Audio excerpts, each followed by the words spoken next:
estudiando. Recuerden que estamos en la hora número 6. Estamos en la hora número 6. Todavía estamos en el capítulo 3, acerca de la palabra inspirada de Dios. Hoy lo concluimos. Hoy concluimos este capítulo, pero vamos a estar hablando acerca de dos cosas muy importantes. Como están en el libro, vamos a hablar acerca de la palabra del Señor, pero corresponde a la inerrancia bíblica. Diga conmigo, inerrancia bíblica. Ok. Inerrancia bíblica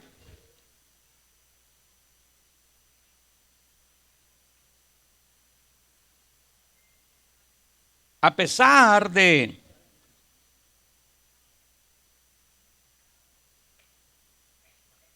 ahorita vamos a ver lo que es la inerrancia bíblica, pero ¿qué es lo que vemos ahí? Vemos ahí un manuscrito. Es algo parecido, similar a los rollos, los papiros, los pergaminos. Recuerden que el pergamino era de piel y el papiro era el junco, la hoja de que se da en Egipto. Y ahí se escribía, ¿ok? Entonces, es algo muy tremendo, es un milagro que tengamos nosotros la Biblia, es un milagro, eso es un milagro. Han pasado milenios y tenemos nosotros el contenido de la palabra del Señor. De tal manera que ha permanecido sin ningún defecto el contenido dicho por Dios. El contenido dicho por Dios. ¿Por qué? Porque los seres humanos, el humano, somos seres humanos que estamos imperfectos. Cometemos errores, metemos la pata. A veces decimos que sí cuando era que no. A veces no dijimos nada. O a veces cometemos una falta y lo queremos tapar. ¿Verdad que sí? Nadie se va a dar cuenta. Como seres humanos, el ser humano por su naturaleza es tentado a mentir, es tentado a maquillar las cosas, es tentado a decir algo que no es, o exagerarle, ¿verdad que sí? Le exageramos a veces demasiado. Entonces, somos seres que podemos mentir, no debemos de mentir, mentimos, no debemos de cometer, hermano, ¿cómo le podría decir? Situaciones agresivas, ¿verdad? Agresivas, porque hay consecuencias, ¿verdad? El jueves pasado me dieron un ticket por venir al instituto.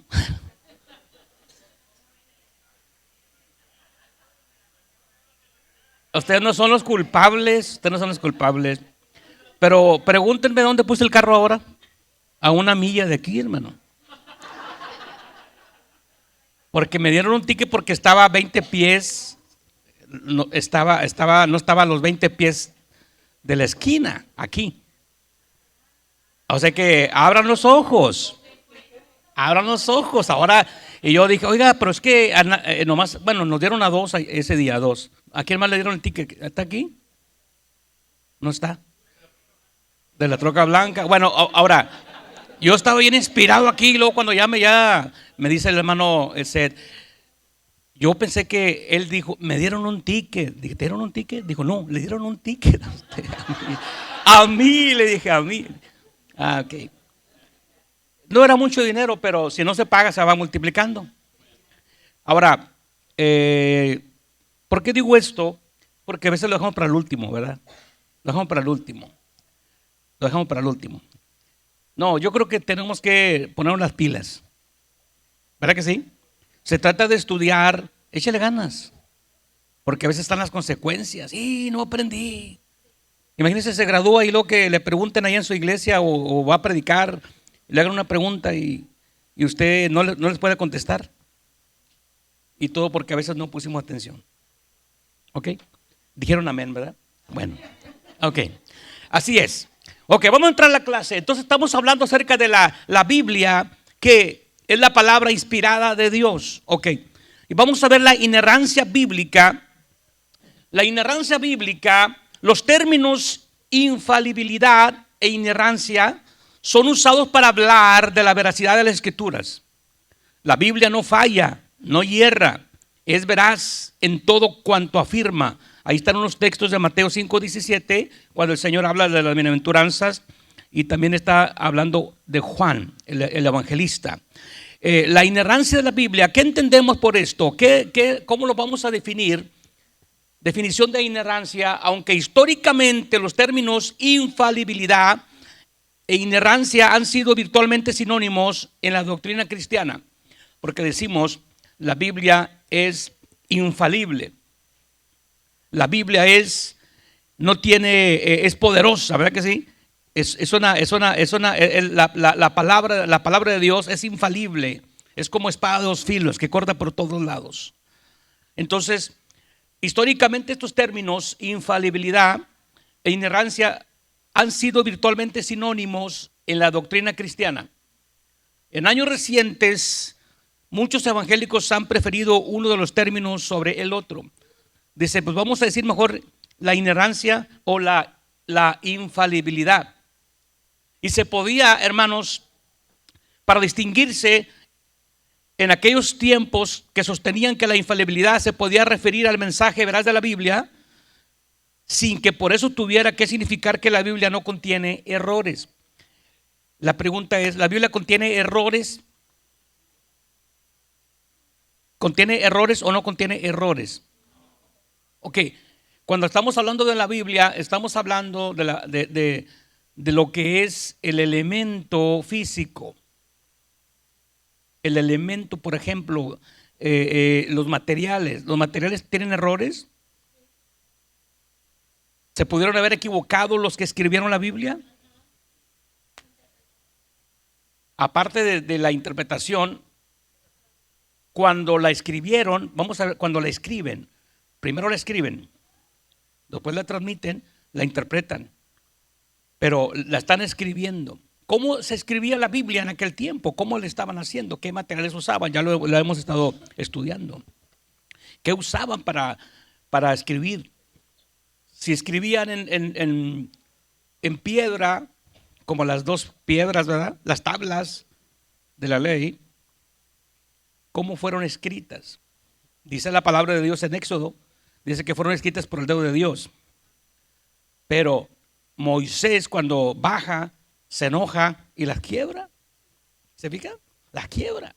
Entonces los seres humanos somos muy impulsivos, muchos somos más que otros, otros somos más calmados, pero llega al punto, dicen, este es bien calmado, pero ya cuando llega al punto, no quiebra ni un plato, pero ya cuando se enoja quiebra toda la vajilla. Entonces Moisés era un hombre muy manso, pero llegó al punto, hermano, que algo que venía de parte de Dios. Algo que venía de parte de Dios.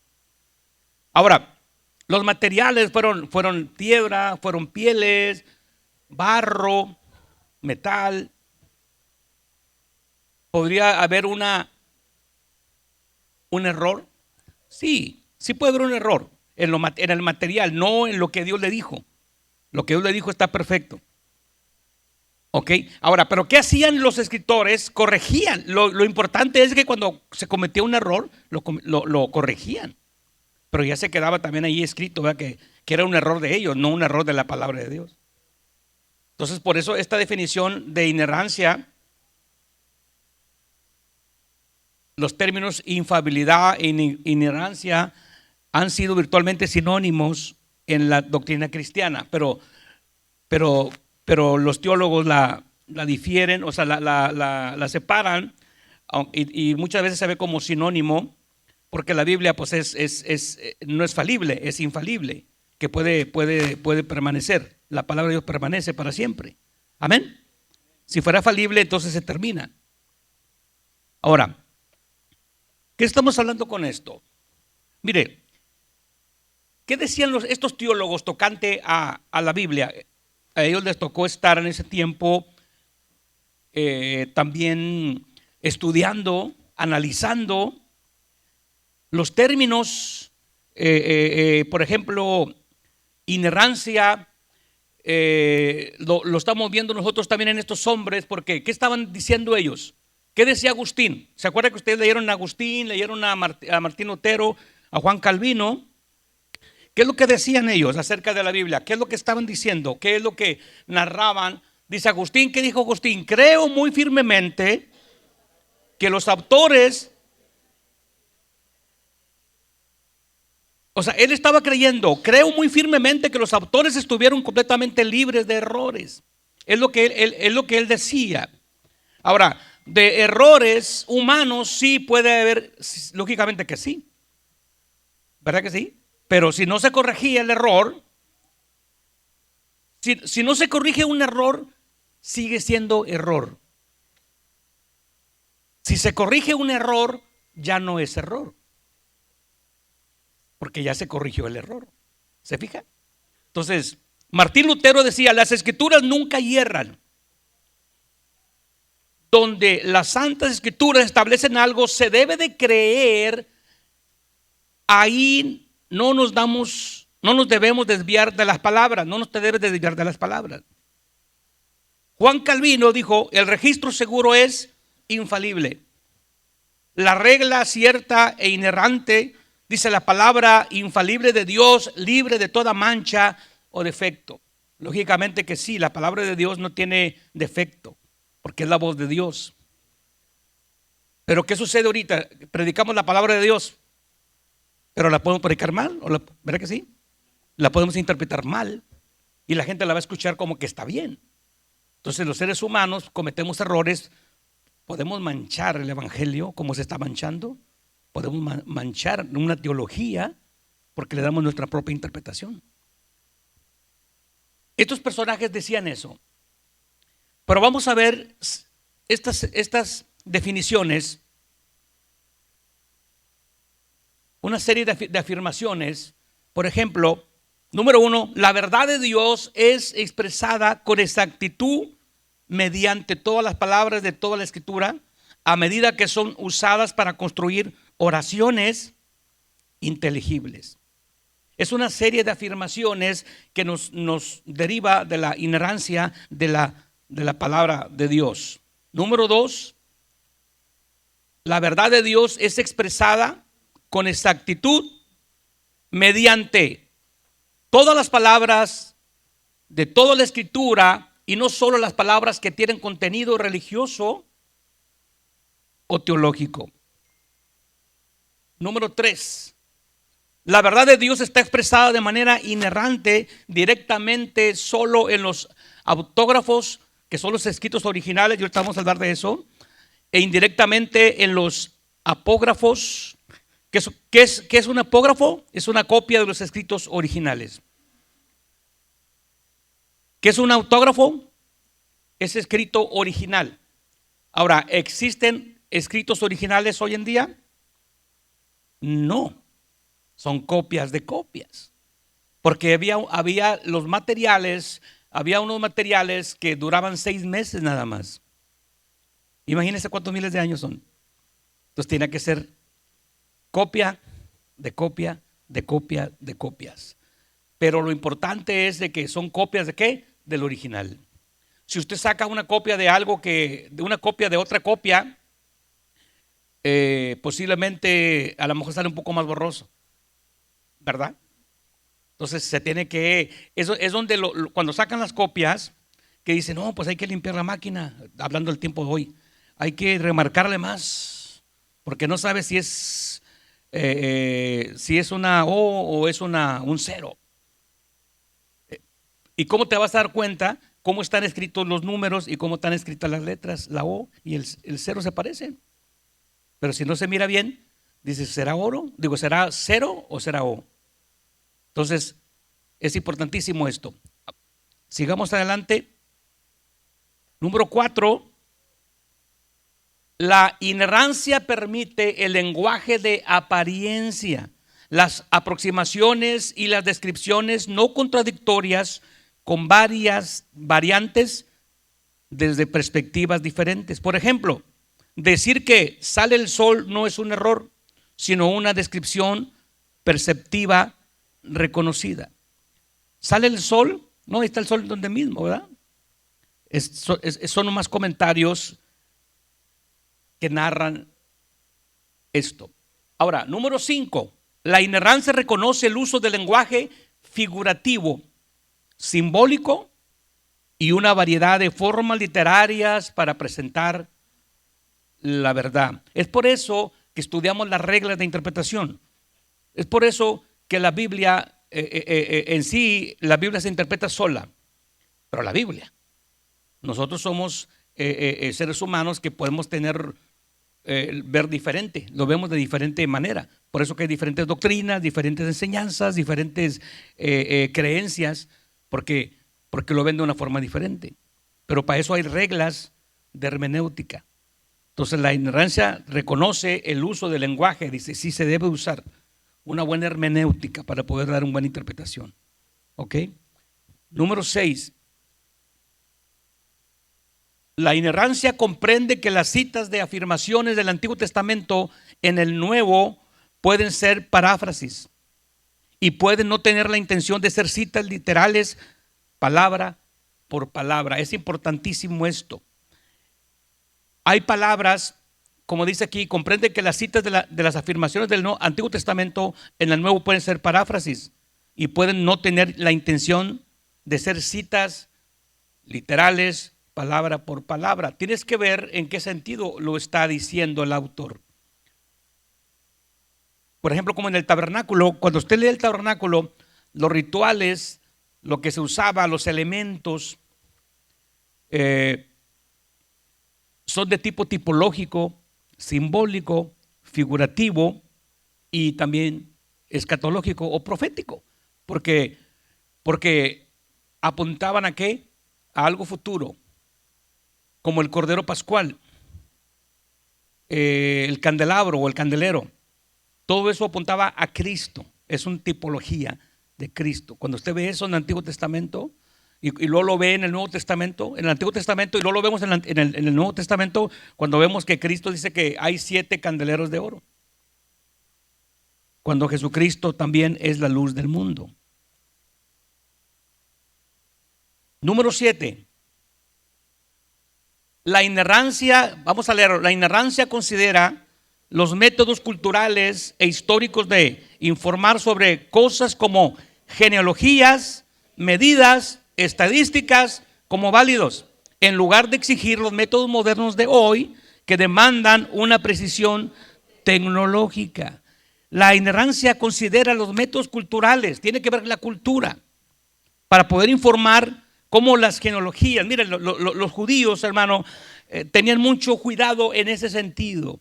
Usted se fija lo que habla el apóstol Pablo cuando dice ¿de qué tribu era el apóstol Pablo? ¿Cuántos recuerdan? De la tribu de Benjamín. ¿Qué más? Fariseo de fariseos. Y luego dice, instruido bajo los pies de Gamaliel. Tenían que saber la historia de sus antepasados maestros. Y era fariseo de fariseos. Pero dice, ¿de la tribu de qué? De Benjamín. Cuando estamos en la escuela, los encargan de tarea a veces, ¿verdad? A ver de dónde somos. ¿Usted sabe de qué origen viene? ¿Qué origen tenemos? ¿Somos hispanos o somos latinos? Y cuando llenamos una aplicación, ahí ahorita, hermano, aquí en Estados Unidos, aquí nomás en nuestro país, ¿qué dice? ¿De qué raza somos? Y luego dice, indio, ¿qué más? Blanco o afro o asiático, y luego ya añadieron hispano. Alguien dijo, ¿somos hispanos o somos latinoamericanos? Pues somos también americanos porque nacimos en América. ¿Verdad que sí? Le preguntaron a uno, ¿tú de dónde eres? ¿Eres ciudadano americano? Sí, soy ciudadano americano.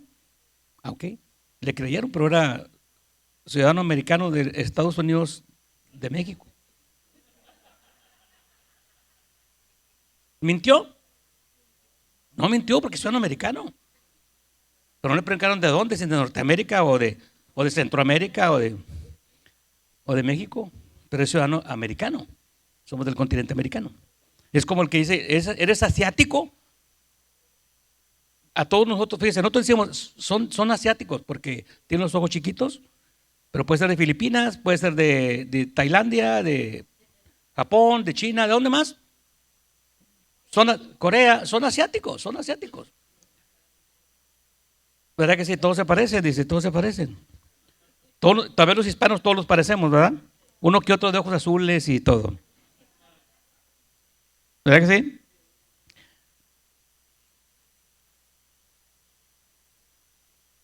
Estamos viendo la inerrancia de la Biblia, la revelación proposicional, uno de los principales temas filosóficos relacionados con la cuestión de la infalibilidad y la inerrancia se refiere a si Dios pudo revelarse verdaderamente a sí mismo. Dios se manifestó, Dios se reveló. En Romanos capítulo del 1 al capítulo 2 dice que Dios, hermano, se manifestó de una manera en la conciencia, porque Pablo se mete ahí acerca de los que van a ser juzgados sin ley. Los que pecaron sin ley van a ser juzgados sin la ley, y los que pecaron bajo la ley van a ser juzgados bajo la ley. Pero todos van a ser juzgados. ¿Por qué? Porque Dios de una manera se inicia revelándose al hombre. El hombre. ¿Por qué el hombre tiene esa tendencia de adorar algo? Porque eso viene de parte de Dios. El asunto es que él no sabe, porque nadie le dio el conocimiento y se pierden. Cuando allá la tierra ahí en Génesis, el capítulo 11 de Génesis, dice la Biblia que se dispersan las naciones y cada quien con su lenguaje, y entonces se empezaron a reproducir y empezaron ya otras generaciones, ya no tenían el mismo conocimiento. Se fija que dice la Biblia que hubo una generación que no temía a Dios.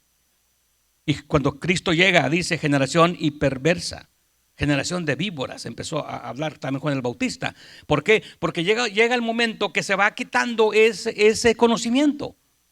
Pero ellos saben que algo había, pero no saben qué.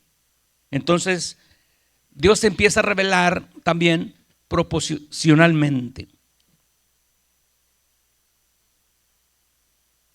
La conservación de la verdad de las Escrituras ha hecho Dios que su revelación sea conservada en toda su pureza. Si conservada en toda su pureza significa conservada de manera inerrante, la respuesta es ¿qué? Negativa. Tal como la mencionamos anteriormente, la inerrancia se adhiere de manera directa solo a los que. ¿Y qué dijimos que era un autógrafo? No, es del que dan allá los artistas originales. ¿De los qué? Del elemento original. Esto es original. Por eso los judíos, hermano, si usted va a una sinagoga, no sé cuántos han ido a una sinagoga, yo no he ido a una sinagoga, pero he visto cómo ellos respetan. Tienen en una vitrina, tienen ahí lo que es el Pentateuco, y le dan un beso al libro, al rollo, y con mucho respeto, con mucho respeto. Nosotros también respetamos la palabra del Señor. Y dijo una hermana, ¿y entonces por qué lo traes ahí junto en tu celular? Si tienes ahí tantas cosas. Ya empiezan las cosas a ponerse más legales, ¿verdad que sí? Que será pecado, no será pecado tener el celular, la Biblia. Como cuando yo me convierto a Cristo, una hermana decía que era pecado que usted le rayara poquito la Biblia, porque le estaba añadiendo, dijo. Digo, si lo vuelve a hacer, le van a venir las plagas de Egipto. Porque dice el Apocalipsis así, ¿verdad que sí? El que le quite le ponga Una vez me llegó una hermana a la iglesia hace muchos años, tenía una Biblia de este tamaño. Y yo siempre me ha gustado predicar profecía, Apocalipsis. Y dejaron sobre un Apocalipsis. Y pues ella no la abrió. Y se acaba el culto y bien seria, dijo, pastor, yo no pude abrir la Biblia o no abrí en el libro que usted me dijo porque no tiene Apocalipsis. ¿Por qué no tiene Apocalipsis? Dijo, porque yo se lo quité. Así de plano. Yo se lo quité. Yo pensé, dije, ay, tremendo, ¿verdad? Qué cosa, ¿no? O sea, qué falta de respeto. Hay gente que le quiere quitar esto porque esto me está dando duro a mí, ¿verdad?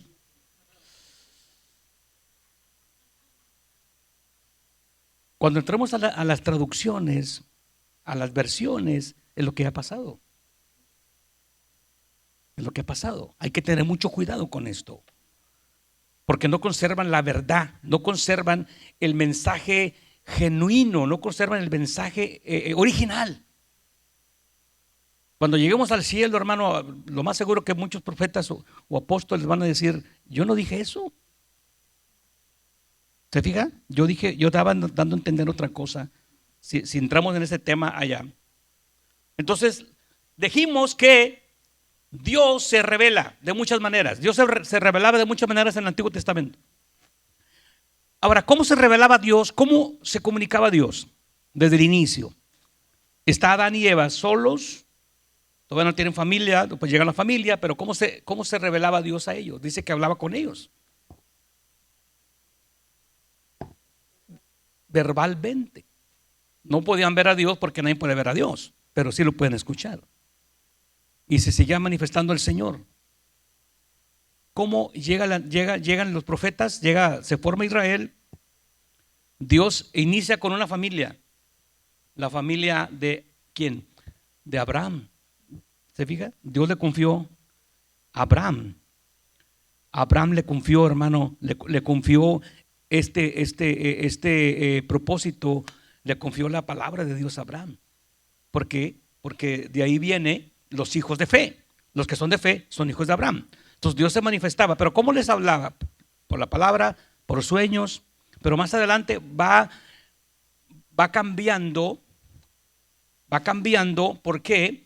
Porque entra mucha gente, se empieza a multiplicar la gente y empieza a tener otras religiones y Dios empieza a manifestar hablándoles por sueños, hablándoles por ángeles, ya más directamente usando a un ángel.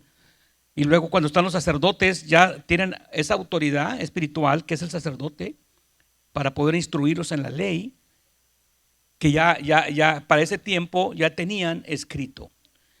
Ok, ahora ¿cómo podemos estar seguros nosotros que el libro que tenemos, que la Biblia que tenemos es la verdadera?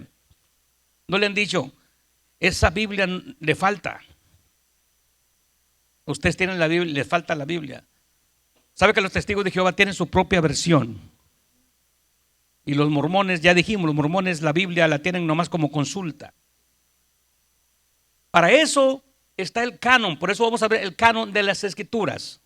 Ya lo hemos mencionado y hemos dicho muchas puntualizaciones acerca del canon, que el término canon procede del griego canón, que identificaba a la regla, mire, del carpintero o alguna vara de medir similar, como una regla, como lo que es vamos a medir la distancia. En el mundo griego la palabra canon llegó a significar una norma o medida por la cual se juzgan o evalúan todas las cosas. Tiene que pasar esta regla, si no, no va a pasar. Tiene que cumplir con esto. Pero estamos hablando nosotros del canon bíblico. Vamos a hablar del canon bíblico, no del canon que mide algo que se va a construir o pueden medir una superficie o un equipo, lo que sea, ¿no? Pero vamos a hablar acerca del canon, como ya les hemos enseñado acerca de la hermenéutica. Está la hermenéutica bíblica y también está la hermenéutica secular, que es la que interpreta los textos. Un abogado tiene que saber hermenéutica para poder interpretar la Constitución. nosotros estamos hablando acerca del canon, ¿qué? Bíblico. ¿Y cómo se forma? ¿Cómo se formó? Y repetimos otra vez, la palabra canon viene del griego canon y del hebreo cané, que quiere decir caña de medir. Debido al uso de la caña como vara de medir, la palabra canon vino a significar regla, ¿se fija? Para que se entendiera, o referencia estándar. Entonces se usó para referirse a una lista o índice de libros, los cuales se reciben como las Santas Escrituras.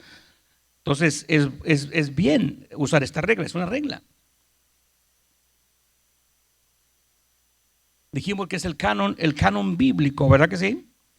Estamos hablando acerca del canon bíblico.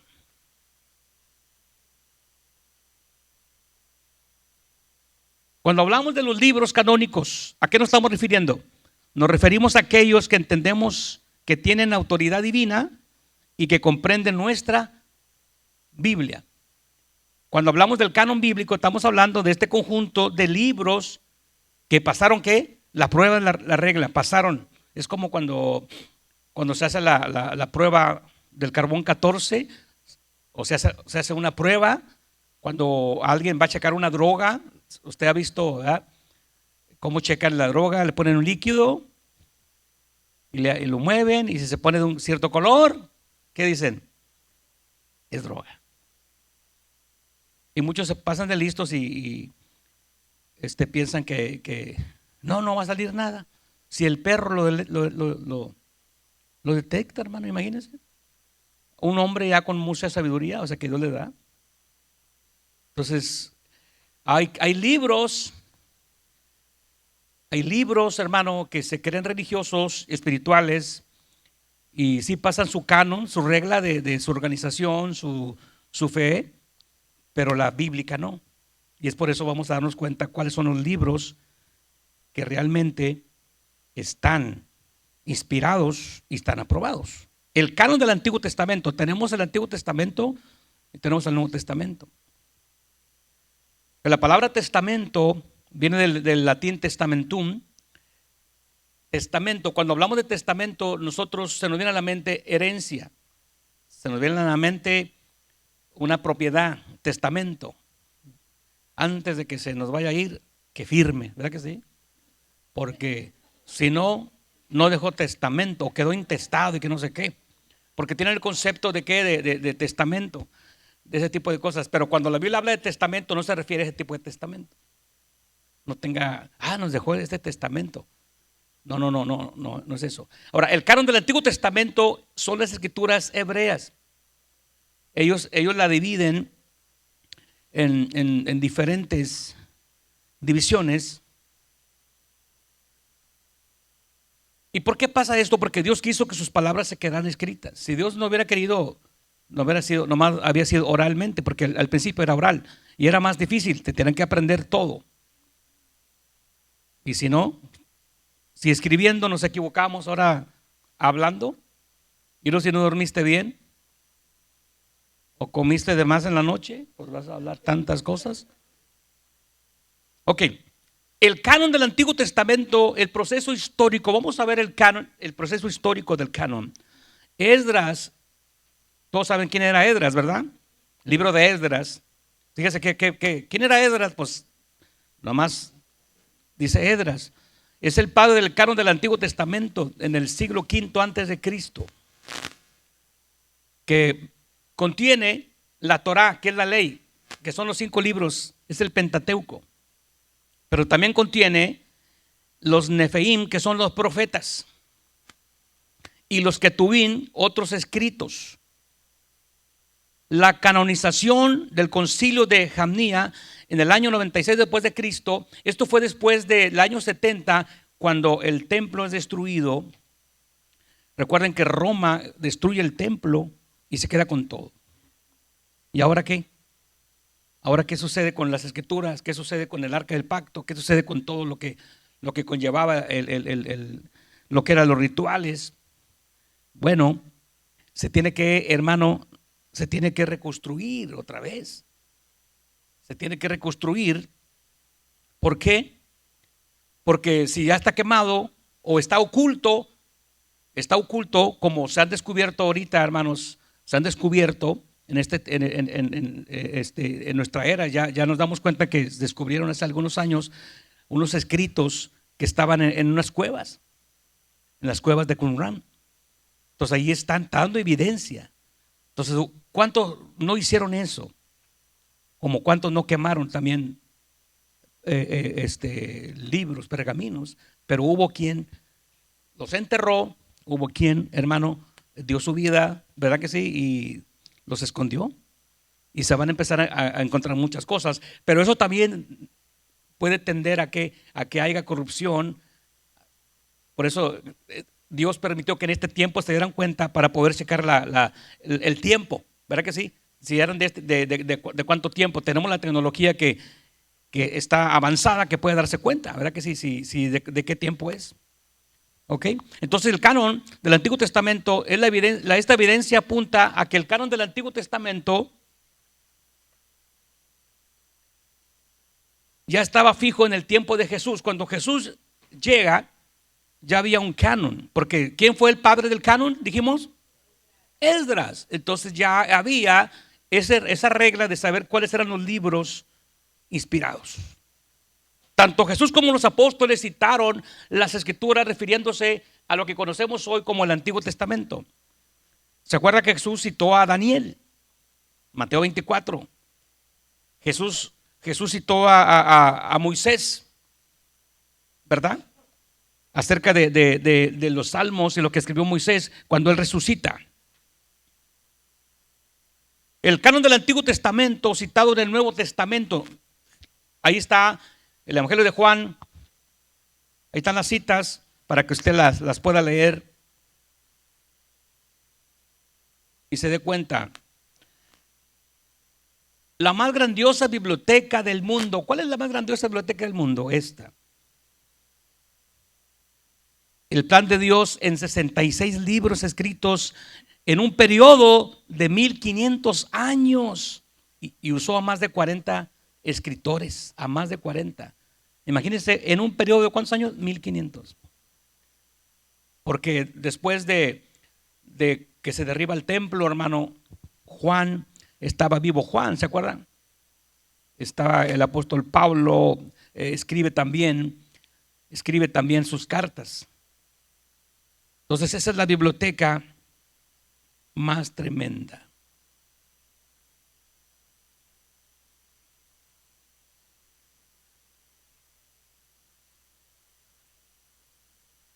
El canon del Antiguo Testamento, hay 5 categorías básicas en el Antiguo Testamento. Son 5 categorías y aquí están. La ley, dijimos que era el Pentateuco, que son los 5 libros, de Génesis hasta Deuteronomio. Esa es la Torá. Ahora, de historia, los Ketubín son 12 libros, de Josué hasta Esther. Son los libros históricos. Estamos hablando del canon del Antiguo Testamento. No nos hemos metido todavía con el Nuevo. Estamos con el Antiguo Testamento. Ok, está también el de poesía, Ketubim. ¿Cuántos libros son? Está muy chiquito, pero son 5 libros. De Job hasta Cantares. La Biblia contiene poesía, poemas. Y luego están los profetas mayores, los que son los Nefiim, que son 5 libros, los 5 profetas mayores, que es Isaías hasta Daniel. Ya lo sabe de memoria, es lo que nos enseñan cuando nos convertimos a Cristo. A ver, vamos a decir los libros, ¿cuántos libros tiene el Antiguo Testamento y cuántos tiene el Nuevo Testamento? Si yo le pregunto a usted, ¿cuántos libros tiene el Antiguo Testamento? ¿Cuántos? Acá a este lado y luego acá a este lado. 39. ¿Y el Nuevo Testamento? 27. Ok. Ahora, están los profetas mayores y los profetas menores, no porque sean mayores en edad o mayores, no, es el contenido. El contenido que tienen más. Son los 39 libros. Está dividida en esas categorías. El Antiguo Testamento, el canon, es el grupo de escritos que cumplen con los requisitos para ser incluidos en el Antiguo Testamento. Esos libros, hermano, cumplieron los requisitos. El canon del Antiguo Testamento fue establecido en el tiempo de Nehemías, Ageo, Zacarías y Malaquías, 450 antes de Cristo, y se atribuye a Esdras la recopilación de los libros. Mire, cuando Esdras hace la reforma, cuando salen de Babilonia, se acuerda que tuvieron 70 años y Dios los levanta, Dios los saca. Y Esdras empezó a organizar y empezó a analizar y empezó a hacer el canon, qué es lo que entraba, qué es lo que no entraba. Porque incluso, hermano, se había empezado a revolver ahí sacerdotes que no eran de la tribu de Leví. Y si no eran de la tribu de Leví, no podían estar en el sacerdocio. No podían. Incluso hubo muchos que se pasaron de listo. Pero a la hora de la hora, con toda la autoridad y con todo el poder, hermano, Esdras dijo, no.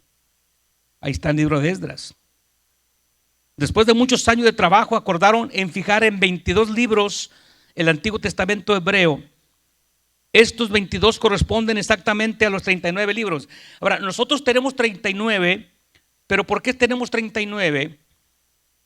¿Por qué? Porque en el canon del Antiguo Testamento no es Primera y Segunda de Reyes, es un libro nada más. Primero y Segunda de Crónicas, no es un Primero de Crónicas. Hay ese tipo de diferencia. Pero nosotros, es como las cartas. Había nada más una iglesia de Corintios, a los Corintios, pero escribe 2 cartas. Pero Pablo es la continuación. Como el libro de los Hechos que escribe Lucas es la continuación del Evangelio de Lucas, porque lo está escribiendo él. Todo apunta de esa manera. Ahora, entre el Antiguo y el Nuevo Testamento, durante este periodo de 480 años, desde 450 antes de Cristo hasta 30 después de Cristo, se escribieron por lo menos 14 libros que no cumplen con los requisitos del canon. Se escribieron, pero no cumplen. Y por eso son llamados apócrifos. ¿Han escuchado la palabra apócrifo? Por eso son llamados apócrifos, porque no cumplieron. Se escribieron, pero no cumplieron, no pasaron. Estos 14 libros apócrifos del griego, los escondidos o los ocultos, se adicionan al Antiguo Testamento en las Biblias católicas. Eso lo tiene la Biblia católica. Por eso ellos dicen, nosotros tenemos la verdadera Biblia porque tenemos más libros que ustedes. Está como el libro del profeta Enoc o el libro de Enoc.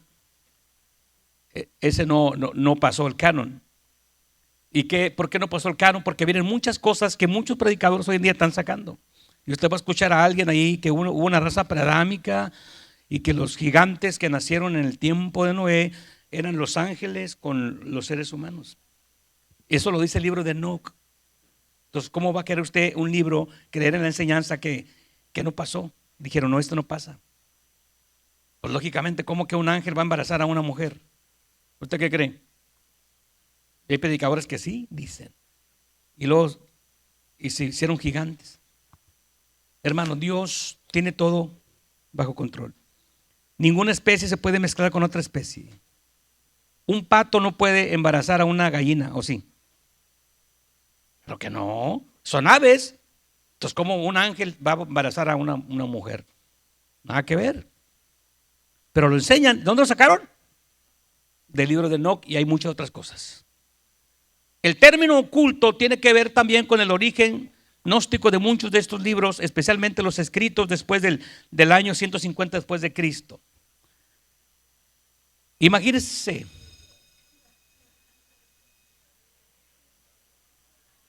Imagínense los 400 años de silencio. Los 400 años de silencio de Malaquías hasta Mateo, ¿qué pudo haber pasado?